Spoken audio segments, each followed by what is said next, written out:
Hello everyone, my name is Mr. Gentleman, and as this series slowly transitions into the 16-bit era, I want to discuss the innovative and strange but forgotten works of the 8-bit age. Within every era of gaming and in every genre, there are always those who attempt to create a work that is unique. Pieces that attempt to do something different from the norm through innovation. By 1991, between the various platforms from Japanese PCs to consoles, the RPG genre had over 200 entries. Certain titles attempted to integrate either unique gameplay, an unusual narrative premise, were just plain weird, or were all of the above. The 8-bit generation was a Wild West era of experimentation as gaming was still in its infancy. Consequently, while impressive in premise, these games tended to be rough, flawed, or outright bad. But each are worth mentioning within the history of video games. Due to the fact most of these games will not receive individual videos in the future, the goal here is to grant them a proper mention. Before we begin, I must mention I will often use the acronym FPDC to stand in for First Person Dungeon Crawler. Many Japanese PC developers were inspired by Western CRPGs. While most of the Eastern emulators do not stand out, a certain selection did attempt to create something special. Fantasian for the Japanese personal computer, the PC-88 seemed like a latecomer for 1985. A wireframe FPDC with MS-DOS-esque blue boxes for menus. But it was one of the earliest to implement an Ultima 3 style battle system. The grid-based approach allowed you to move characters around to confront enemies, or launch range attacks and magic.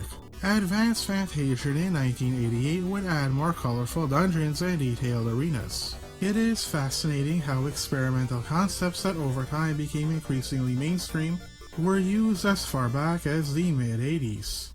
Genesis Beyond the Revelation was the first RPG produced by Square, at this time still a subsidiary of the then Yu Sha Powerline Company. One of the earliest post-apocalyptic RPGs, a series of wars trigger the release of atmospheric energies, causing a worldwide cataclysm. The influence of Ultima can easily be seen on Sakaguchi and his fellow developers. Both overworld movement and encountering enemies all take influence from Richard Garriott's trademark series. The player creates a character, a mech pilot, who can embody one of the 4 classes: Soldier, Karateka, Esper, or Doctor, who you can then assign stat points to. Also amusing is how the turn-based action exists within an isometric map, which was quite animated for the era. Progression within Genesis is non-linear, requiring exploration of various areas to discover quests. Overall, an interesting early experiment among Square's young employees. Cruise Chaser Blasty is another pre-Final Fantasy Square RPG. Sakaguchi, Kazuhiko Aoki, and Nobuo Uematsu as one of the 2 composers featured together for one of their first outings. Blasty, like Genesis, is a science fiction title. A rebel organization known as Inverse has begun to challenge the Commune, the governing body of the solar system. And again, like Square's previous work, this is a mecha game where soldiers use machines known as Chase Cruisers that transform using the Blasty system. The influence from mecha anime is considerable, from the popularization of transformations from Mobile Suit Zeta Gundam to the Atano Circus. Micro-missile barrages with smoke trails popularized by Super-Dimensional Fortress Macross. Unlike Genesis, Blasty is an FPDC, with outer space travel between dungeons. The game is heavy on mech customization, including purchasing, developing, and outfitting parts for your chase cruiser. The combat has you choosing 3 attacks, leading to a back and forth with the enemy. This was a brilliant way of emulating the sense of anime mech combat. Of course, I must mention the visual display, showing off large images that were extremely well animated for the era. Haja no Fuin or Seal of the Dark Lord was a peculiar PC RPG. The premise was mostly simple, with its story of hunting the Dark Lord terror in and turn-based combat, but its significance lies within its unique perspective, simulating the act of walking through the world. showing the character and his party approaching cities and enemies, and also showing the battles and moving through dungeons.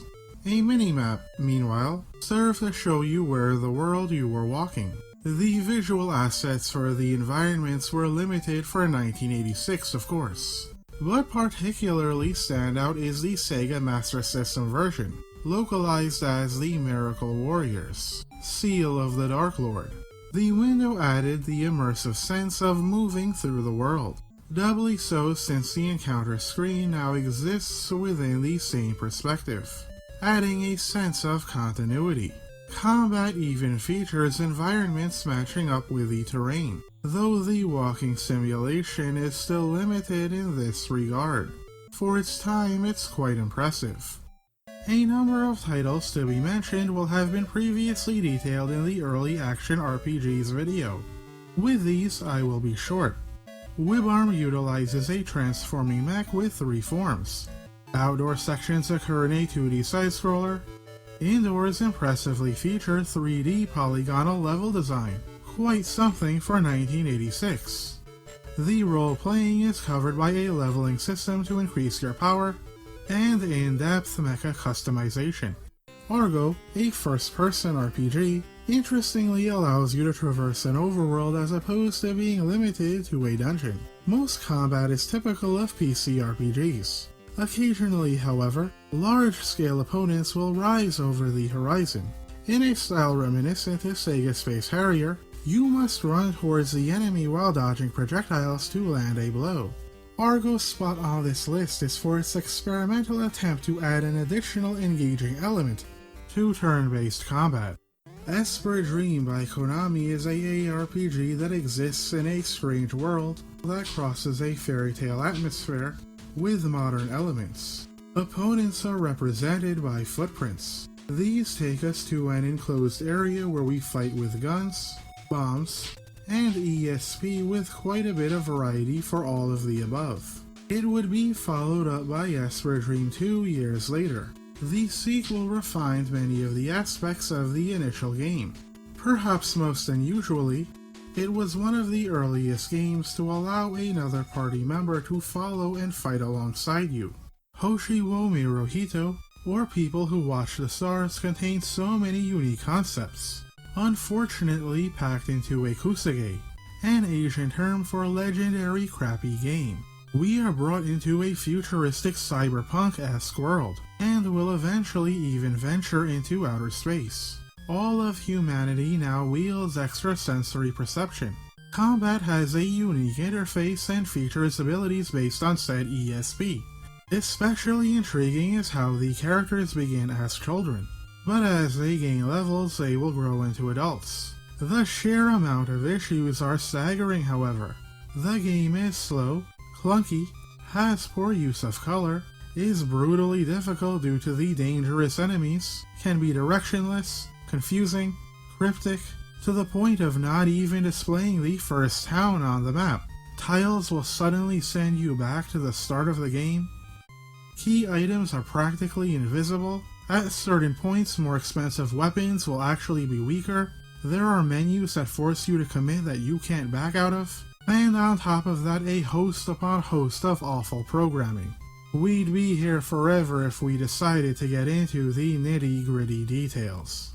Artelius, another previously mentioned ARPG, is another sci-fi game. 8 people are drawn into a black hole into the world of Artelius.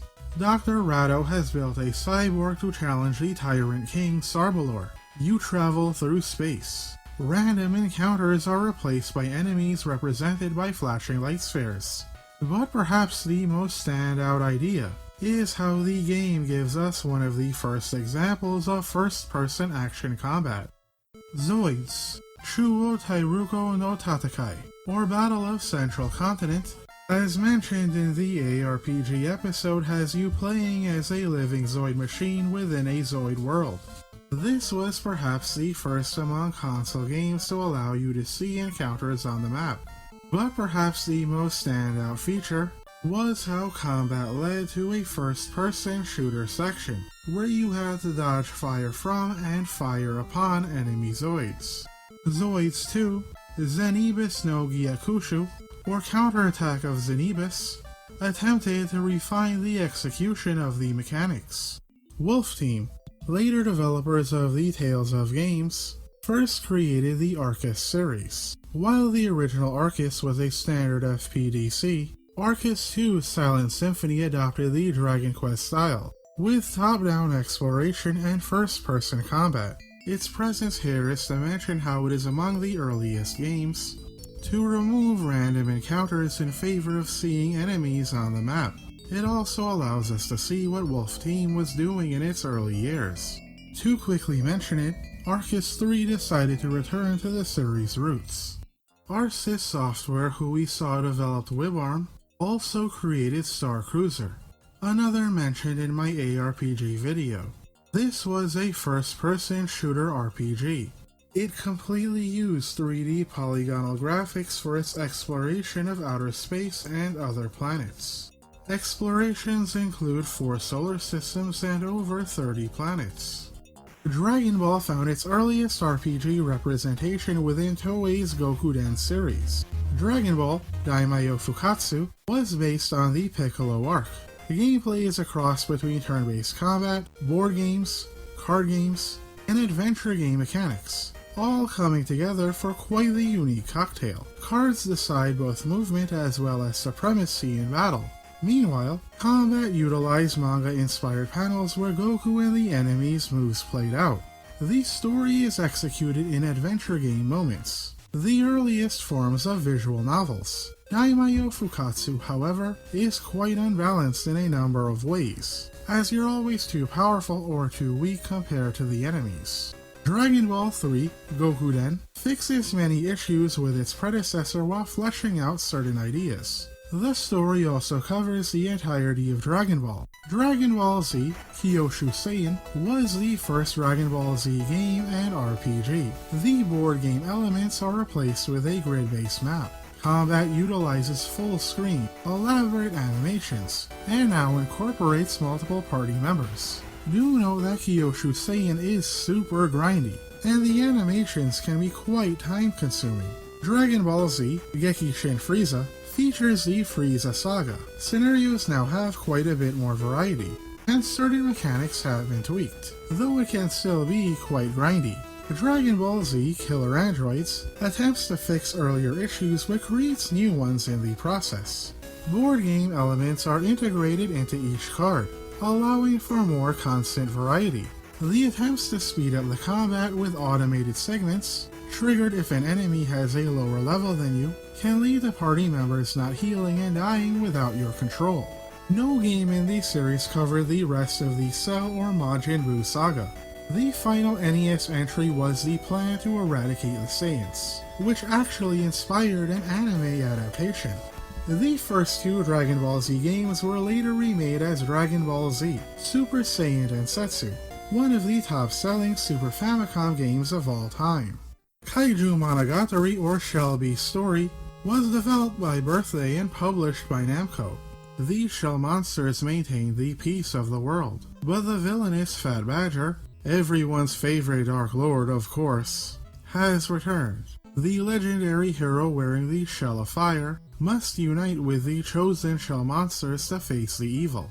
The game is a Dragon Quest clone in form and combat, though they did try to spruce up the latter by showing your characters moving to attack enemies. It did actually do one thing first, however. Before Dragon Quest IV, you could play the individual stories of the characters. Once you move one through the Goblin Passageway, they can begin uniting.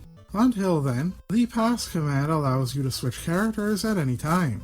So why doesn't this game get mentioned more often? Because none of the characters have any true story to speak of, nor do any of them have any true personalities. It's essentially doing the slow beginning of every NES RPG 4 times. When moving through tunnels, battles gain a grid-based component where you move across the map for one-on-one fights. This may have been the first RPG to have a kind of combination attack. Certain characters upon reuniting can perform a special move which requires MP from the both of them. However, thanks to shoddy programming, none of the moves do much more damage than your physical attack. This marked the beginning of the Kaiju Monogatari franchise, with future titles on the SNES. There are plenty of RPGs with non-standard settings that I could not include out of fear of overloading this list, but one that makes the cut for a repeat mention is XZR, Hakai no Guzo, or Idols of Apostate. Mentioned in my ARPG video, it had top-down overworld sections and side-scrolling interiors. But more importantly at present, it covered a Middle Eastern setting, dealt with the world of assassin guilds, included the use of narcotics, and at the end, utilized time travel, leading to you assassinating the leader of the Soviet Union and the President of the United States. The later sequels would continue to deal with such concepts. Zavas is a top-down dungeon crawler with, again, Ultima 3 inspiration when dealing with enemies. However, rather than turn-based mechanics, the action-style bumping popularly used in the mid-80s was used instead, granting the game's mix its own flavor. Record of Lotus War, based on Ryo Mizuno's novelization series, itself derived from his and Group SNE's tabletop role-playing world Pharsalia. The story deals with Parn who seeks to find his dishonored father. The game is an FPDC with top-down overworld movement. The concern here is its Ultima 3 style, featuring grid-based combat, though notable is the larger than usual party and enemies, almost making this an FPDC strategy game hybrid. This would be the first among many Lotus War titles over the years. Hisatsu Dojo Yaburi is a rather unusual example of the genre. It is an RPG with fighting game mechanics, where all encounters are one-on-one affairs. You begin by distributing stat points. The player can then choose a style of martial arts, karate, kempo, or tai chi, changing your gameplay. Controls, unfortunately, are terrible and the difficulty is inconsistent. Walking the overworld can also be quite slow, leading to plotting progression. The goal is to conquer the 8 dojos and their masters. In Mega Man fashion, defeating a master grants you their move. Dojo masters can attack each other or recapture dojos you've overcome. After battling, you can level up at any dojo, though you can obtain more stat points per level to redistribute at dojos you've upgraded the rank of. You may also train your pupils to be stronger so they can better defend the temple. It's a fascinating idea, if only the core gameplay was better polished. We now come to Tenkaichi Bushi, Keru Naguru, or the greatest warrior on earth, Kick and Punch, by Game Studio. We assume control of a rising kung fu practitioner, who travels the world to become the strongest warrior. This fairly open-ended journey has you traveling from town to town, to train and challenge greater martial artists. Random encounters only occur if you travel off-road. The player begins only knowing how to punch, but in completing quests for various temples he gains new moves. As with Dojo Yaburi, we do battle with fighting game mechanics. Defeating enemies in the overworld then visiting a temple allows you to level up. Necessary as gaining HP is incredibly important here. The controls are a bit awkward and unpolished, but notable are the elaborate and smooth combat visuals, advanced for the NES and for the year of this game's debut. Tenchi wo Kuraru, or Destiny of an Emperor, was created by Capcom, specifically by Takuro Fujiwara, longtime producer of the Mega Man series. It is based on the manga Tenchi wo Kuraru, itself inspired by the novel Romance of the Three Kingdoms. All of the above influenced by the real-life events surrounding Liu Bei, a Chinese leader during the Three Kingdoms period.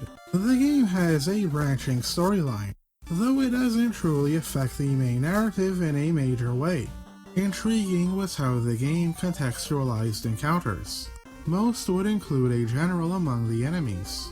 Each battle is treated as if it was a skirmish between two armies. There is a random chance the enemy general will join you in exchange for money or horses. There are 150 generals in all, though you may only have 70 in reserve at one time. Since these generals don't become much stronger even with experience, the player is encouraged to shuffle in and out new ones over time.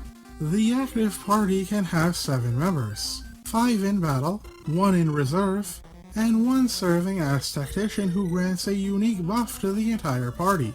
The auto-battle function has been noted for making it look like the two sides are clashing in all-out warfare. The sequel, Tenchi wo Kurawo 2, would refine all the aspects of its predecessor. LaSalle Ishii's Child's Quest is a strange one. The game takes place in modern day. Your protagonist is a manager for the then real-life pop idol group, The Childs, working for the also real-life LaSalle Ishii talent agency. Random encounters has you running into everything, from crazed people to animals. You must talk and sing in order to calm them down. An important aspect of this parody RPG is managing the stress levels of your idols.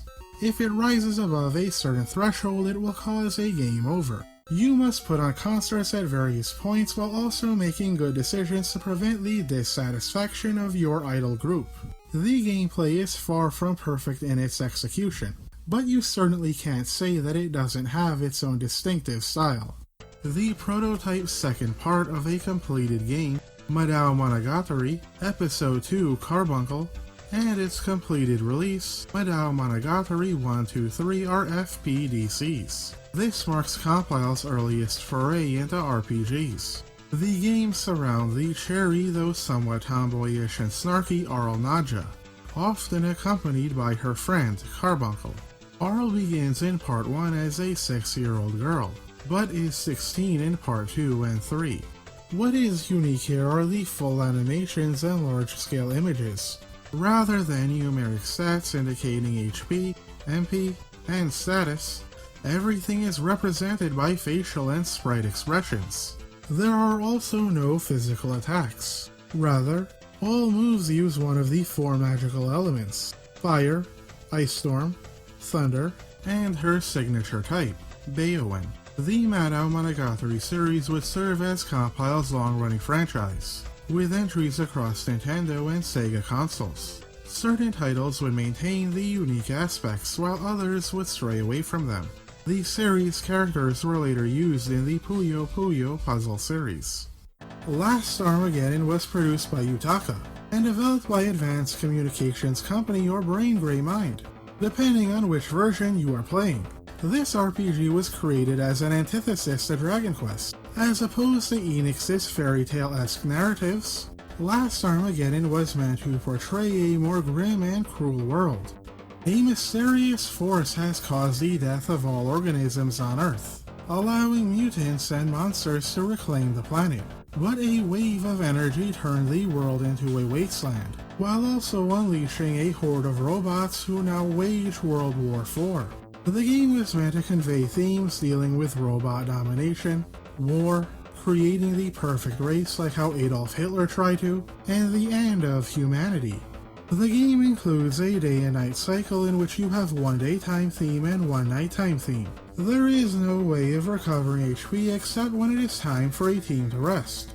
As your monsters level up, their portraits change, becoming slimier and nastier over time. The music was notable for its rather dark undertones. This game was only followed up with one sequel, after Armageddon Gaiden for the Sega CD. Burai Jogan for the PC-88 is a top-down RPG. In the history of games, we have had parties of 3, 4, 5, and even 7, but Burai decided to go all out with a complete party of 8 that fights in every battle. To someone unfamiliar with the game, it would not be unreasonable for one to ask what is even happening here. The fights use an auto-battle system to keep the pace going. It can feel as if so much is going on without the player's input. Tau, or Tau the Way by Pax Sofnica, is a Dragon Quest clone, one of the many of the era. Despite the ancient Chinese stylings, It actually takes place in the future. The game deals with a lot of musings over religion, though handled in a rather haphazard nature. Overall, the entire game is quite tedious. But the contribution I wish to highlight is how the same interface menu is utilized for everything, from combat to speaking with NPCs. Certain options involve talking, items, and combat. It is an interesting approach, if just because it takes all the forms of interaction and unites them within a single point of view. The game is considered tedious with repetitive, but in mashing gameplay and a weak story. But you do ride a dinosaur, and I have to imagine that counts for something. Sweet Home by Capcom is a survival horror turn-based RPG. Loosely based on the 1989 film, it features the characters trapped in a dilapidated mansion. In order to deal with their situation, you must often break the 5-man team up into smaller groups. Each character can use a specific item necessary for puzzle solving. The player needs to discover these key items to unlock previously inaccessible areas, giving the game a Metroidvania flavor. At certain points, you must deal with quick-time events that may lead to death. No matter how a character dies, they are all subject to a permadeath mechanic. The ending will actually depend on how many characters remain alive. The turn-based combat is of the typical variety, though weapons interestingly have a stat that make them better either against normal enemies or spiritual enemies. Interestingly, Resident Evil was originally conceived as a Sweet Home remake. Emerald Dragon bestows upon us a few particulars of interest. Dragons and humans once lived alongside each other, but a curse was placed on the land and the dragons vanished. Atrushan, a young dragon, answers the call of an old human friend as a new enemy attacks the land. The 5 MacGuffins, the Emerald Graces, must be found to summon the Emerald Dragon and end the curse. Like others I have mentioned here, uses the grid-based style with up-close physical attacks and ranged magical ones. However, new here is that each character works within a time point system, in which they may move and attack freely depending on their capacity. While the original did not display your limits, future versions such as the ones for the PC Engine and the SNES displayed a counter or bar of some kind. Draken by Infogrames is an odd man out for this list due to being a Western title, though I do have a reason for letting you know it exists. Additionally, Kemco were the ones who recreated the game for the SNES. Draken was known primarily for its 3D polygonal models and first-person overworld travel, though learning how to advance can be quite cryptic. The overworld can also be quite samey, making progression a bit cumbersome. The combat is based primarily on your stats and setups, with you actually having very little control over what goes on. But most damning is that the game isn't properly balanced, resulting in you often merely watching the brutal massacre of your party. One of the primary reasons I wish to mention Draken was because it received a sequel by Kemco, Dragon View for the Super Nintendo. That game carries over certain ideas from its predecessor, much of which we will discuss in a later video. The original Snatcher was an adventure game directed by Hideo Kojima for Konami. SD Snatcher was a redone version featuring SD, or super deformed graphics. While less gritty in look and feel, the story is mostly intact, with changes in some locations and narrative beats.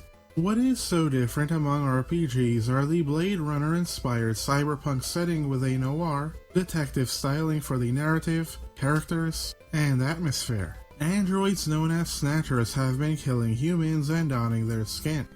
Amnesiac Alien Seed can only recall his past is related to Snatchers. He joins the organization Junker, in hope that hunting down the robots will help him restore his memory. The first-person turn-based combat features the use of guns to target mostly robotic enemies. You may target various parts to damage them. Various guns have differing ranges and effects. Winning battles grants you stat experience points, allowing each attribute to level up separately. Shino Make You, a Labyrinth of Death, or Fatal Labyrinth is technically not an 8-bit game as it is for the Genesis. This was perhaps the first attempt to create a roguelike by a Japanese company. As with many games based on early Rogue, you must move through concealed passageways, uncovering the dungeon, and deal with what the game hands you as you descend to the bottom before you escape. Fatal Labyrinth receives mention because it shares a lot of assets with another roguelike for the Master System and Game Gear, Dragon Crystal. Unlike its sister game, this one is quite colorful, with unique areas and visual design as you descend lower and lower. It is too bad Sega didn't revive these IPs once Mystery Dungeon became popular. 46 Okunen Monogatari, the Shinka-ran, or 4.6 billion year story is a game about evolution, or actually intelligent design. A servant of the goddess Gaia, you begin at the lower level of marine life and must work towards becoming a higher level of existence. As Gaia's chosen, you receive her assistance while helping in the survival of all mortal life. As you defeat enemies around you, you obtain evolution points which can be used to raise strength, resistance, stamina, or intelligence. Depending on how your stats are distributed, upon certain thresholds you will evolve into a new form, with a surprising variety of possibilities. The system is not perfect, especially if you wish to acquire a specific evolution, but overall it is a unique concept. The story takes place across multiple eras from the beginning of time all the way into the future. Many RPG fans are no doubt familiar with the action RPG sequel for the SNES. 46 Okunen Monogatari, Haru Kanaru Eden E, translated 4.6 billion year story, To Distant Eden, localized as Evo, Search for Eden. Niji no Silk Road, or Rainbow Silk Road by Advanced Communication Company, brings us to an unusual setting for an RPG. Our adventures occur within Arabia, being able to travel to places such as Baghdad and Mecca. You play as the exiled prince of Little Land, who must find the MacGuffins, the 7 shards of the Rainbow Mirror, necessary to prove your legitimacy to the throne. Composer Issei Kobayashi used the Hungarian minor scale, creating a soundtrack to bring to life the atmosphere of the region. The primary focus is on item management and trade.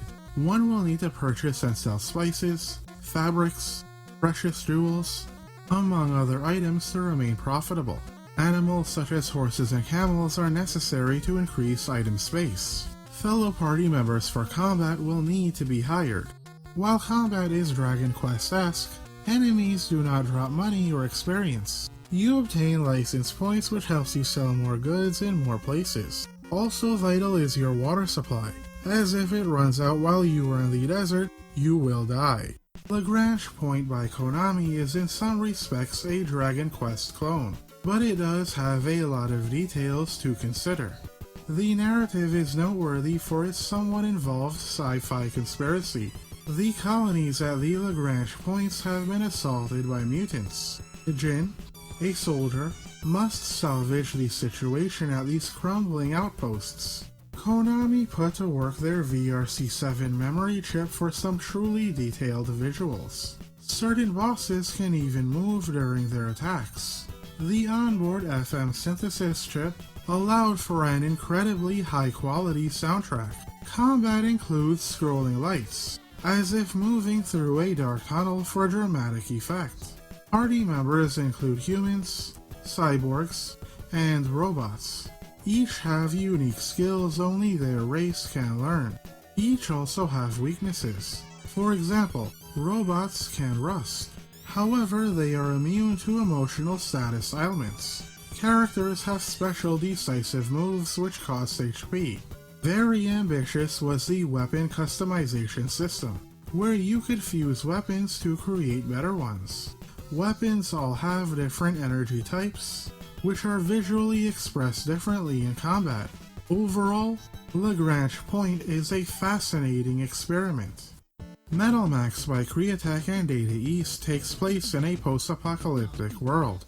You play as a hunter, who pursues monsters, bandits, and takes on a number of requests for people across the world. Unique is the focus on vehicular combat, allowing for creating, modifying, and using tanks within the turn-based combat. Character classes include soldiers and mechanics who have different functionalities. Tank customization relies on your engine's capabilities, which decides loadout capacity as all parts have their own weight. Max includes multiple weapon types, with certain ones even having ammo limits. The game is open-ended and non-linear in nature, where progression is completely quest-based. You may complete the game as soon as you are prepared to do so. The ending depends on the actions you have taken throughout, and you may even continue playing after the game has ended, a rarity for the era. This was the first title in the long-running Metal Max franchise, with titles across the NES, SNES, Game Boy Advance, DS, GBA, and PS4. Vain Dream's premise is a simple one. The evil island nation of Seljit has begun to conquer the land of Elzaria. Once again, it receives mention for its Ultima 3 derived combat system. For your attacks, some very odd, elongated Tetris-style blocks are used to represent your moves, while others are animated more beautifully. Kawano no Shisuri by Natsume was part of what would be known as the River King or Harvest Fishing franchises in North America and Europe respectively. The unique conceit here is that it's a console RPG combined with a fishing game. As you wander from your town, you fight enemies, gain experience, and money as in any role-playing adventure. But your main goal is fishing, which requires purchasing hooks and baits from the money you gained in combat. Fishing requires a mini-game as you would expect. You will lose HP if you allow a fish to get away. As your levels go up, you are able to throw the reel farther, enabling you to catch more fish. This would mark the beginning of a storied Japanese series with entries up until 2007. A bit of a warning as the upcoming imagery may not be pleasant for all eyes. Brandish is a top-down action RPG and is in this video for one reason: the turning and movement. Somewhat akin to a roguelike, you must move your character through the dungeon in specific, stiff directions. But unlike those games where your sprite turns, it is the entire screen that moves instead. It is certainly quite something. For some people, this is extremely painful on the eyes, but for others, they have stated that they have become used to it quite quickly. Future Brandish titles and ports would continue this tradition for the most part. Radia Senki, Reimaihen, or Chronicle of the Radia War by Temco is a fascinating action RPG, one that looked forward to the coming era. RPGs with top-down action combat was fairly common. What was not common, however, was that you gained 4 other party members who each fight on their own. Each have their own weapon type. The player can issue formation commands or can pause the combat to cast spells. Battles are prompted by trigger tiles invisible to the player rather than outright random encounters. Altogether, this was a revolution that is worth recognizing. Daikokai Jidai, or Great Age of Sailing, or Uncharted Waters by Koei for the NES, and remade for the SNES, is a hybrid simulation RPG. You assume the role of Leon Franco, a son of a 16th century Portuguese noble family on hard times. Leon must travel the ports between Portugal, Spain, and the Ottoman Empire to improve his house's financial situation, and gain notoriety while benefiting the Portuguese kingdom. Gameplay is centered on strategic, economic management, with turn-based combat against pirates and other merchants. If the unique concept intrigues you, Uncharted Waters grew into a franchise across multiple platforms. Most notable is Uncharted Waters: New Horizons, featuring a host of improved and new features, including multiple starting characters, strategy combat, and unique dual-style combat. Dream Master by Birthday was the final new traditional console-style RPG for the NES. The Black Master has plunged the princess into a nightmare world.